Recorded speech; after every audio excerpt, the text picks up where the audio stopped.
In a rubber plantation in Vietnam, 108 soldiers are surrounded by over 2,000 enemy troops. They're running out of ammunition. The monsoon is turning the jungle floor to mud. And the only thing standing between them and annihilation is the radio in a 24-year-old New Zealander's hands. The Americans had called them a token force. Just 121 guys with 4 artillery guns attached to 4,000 elite US paratroopers. They were about to become one of the most decorated artillery units of the entire war. New Zealand in 1965 was a country of about 2.5 million people. Sheep outnumbered humans 20 to 1. Most Americans couldn't find it on a map. And honestly, why would they? Meanwhile, the United States was deploying 500,000 troops to Vietnam. B-52 bombers, aircraft carriers, the full might of the world's most powerful military. And then there was New Zealand's contribution. In July 1965, they sent 121 volunteers with 4 105mm howitzers. Even New Zealand's own government called it a token force. These 121 Kiwis were attached to the 173rd Airborne Brigade, 4,000 of America's most elite soldiers, paratroopers who'd already proven themselves in combat. The Kiwis represented about 3% of the force, and they brought just 4 guns. So when skeptical American officers looked at this tiny contingent from a country most had never heard of, the reaction was predictable. But what happened over the next 7 years would change everything. First, you need to understand who volunteered for this. Every single New Zealand soldier in Vietnam was a volunteer, no conscription. While American families were burning draft cards in protest, Kiwis were lining up to go. By the end of the war, 3,890 New Zealanders had served, all volunteers. And here's something else. About 35% of them were Maori, even though Maori made up only about 10% of New Zealand's population. These weren't random civilians pulled off the street. Many came from families with deep military traditions going back generations. The New Zealanders had trained alongside the British and Australians. They'd learned jungle warfare in Malaya and Borneo. They understood counterinsurgency before it even had a name. 161 batteries gunners were obsessive about accuracy. Their training emphasized precision over volume. One well-placed round beats 10 that miss. On July 16, 1965, 161 Battery fired their first shots in anger, supporting Australian infantry against Viet Cong positions.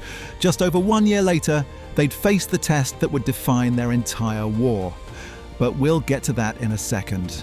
First, you need to understand how the enemy saw this war. A former Viet Cong commander was interviewed after the war. What he said shocked the historians. The New Zealanders operated the same way. They called them grey ghosts. You'd never see them coming. They'd be there and then they'd be gone. While American units relied on overwhelming firepower, the ANZACs fought like the enemy fought. Patient, quiet, lethal. The Viet Cong had a saying about them. But by the time you knew they were there, it was already too late. And nowhere would this matter more than in a rubber plantation called Long Tan. The night before, Viet Cong mortars had hit the Australian base at Nui Dat. In the morning, D Company, 6th Royal Australian Regiment, was sent out to find them. 108 soldiers, mostly young Australians who'd never seen real combat. And 3 New Zealanders from 161 Battery acting as the forward observer party. Captain Maurice "Maury" Stanley, the officer who would direct the artillery, Lance Bombardier Willie Walker, the radio operator who would transmit every fire order, Bombardier Murray Broomhall, the 3rd man in the team.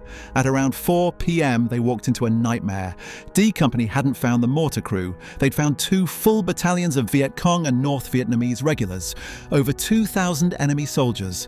The odds were 20 to 1. Within minutes, the company was surrounded, pinned down, casualties mounting, and the monsoon had arrived, turning the battlefield into a mud pit. This is where the New Zealanders took over. Maury Stanley got on the radio and started calling fire missions. Back at Nui Dat, 161 Battery and the Australian artillery batteries opened up. 24 guns firing 6 to 8 rounds per minute. That's 2 rounds above what the manual calls intense rate. For 3.5 hours straight, Stanley was bringing the shells within 30 meters of friendly positions, so close that men could feel the shockwaves. One mistake and he'd kill his own side. Willie Walker crouched against a rubber tree, rain pouring down, writing fire orders on soggy paper while bullets cracked overhead. Every order had to be perfect. One transposed number, and the shells land on friendlies. Walker later said it simply, "Without communications, we would have been buggered. Nothing else mattered." Then came the moment that would define the entire battle. Sergeant Bob Buick's platoon was cut off. They were down to their last magazines. The enemy was massing for a final assault. He asked Stanley to call the artillery down on his own position. Better to die from friendly fire than be overrun. Stanley refused. He kept adjusting fire, kept the shells landing just far enough away to break up the enemy attacks without killing the Australians. At 7:10 p.m, armoured personnel carriers finally broke through with reinforcements. The battle was over. When they counted the bodies the next day, they found 245 enemy dead. Later estimates suggested over 500 killed, 750 wounded. The artillery had done 90% of the killing. 18 Australians died that day, 24 were wounded, but the company survived because 3 Kiwis with a radio held the line. Maury Stanley received the MBE for his actions. Willie Walker was mentioned in dispatches, but in many ways the real recognition took decades to arrive. In 2011, both Stanley and Walker were finally awarded the Australian Unit Citation for Gallantry. Both the Australian and New Zealand Prime Ministers approved the award within 48 hours. Stanley received his award just months before he died of cancer in September 2010.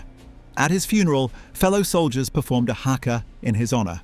But here's the thing that Americans should know. At Fort Moore, Georgia, there's a memorial to the 173rd Airborne Brigade, the Sky Soldiers. It lists 1,643 American names. It also lists 30 Australian names and 2 New Zealand names. Sergeant Alistair Don and Bombardier Robert Jock White, the first New Zealand casualties killed by a command-detonated mine on September 14, 1965. This is the only memorial on American soil that lists Australians and New Zealanders alongside Americans. The token force earned their place. 161 batteries served in Vietnam for 6 years, 10 months and 21 days. The longest-serving Allied unit after the 173rd Airborne itself. They participated in 17 major operations. They earned 4 major unit citations, including the US Meritorious Unit Commendation. Total New Zealand casualties across the entire war: 37 killed, 187 wounded, all volunteers.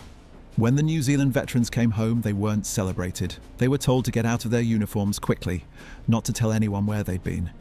It took until 2008 for the New Zealand government to formally apologise to its Vietnam veterans, 40 years after most of them came home. The token force gave everything, and for decades their own country pretended they didn't exist. The rubber plantation at Long Tan still stands. There's a cross there now, marking where D Company held the line. 121 volunteers with 4 guns. A token force from a country of 2 million people. They became one of the most decorated artillery units of the Vietnam War. And the Americans who doubted them, they put 2 Kiwi names on their memorial. If you want to see another story of soldiers who proved the doubters wrong, that video is on screen now.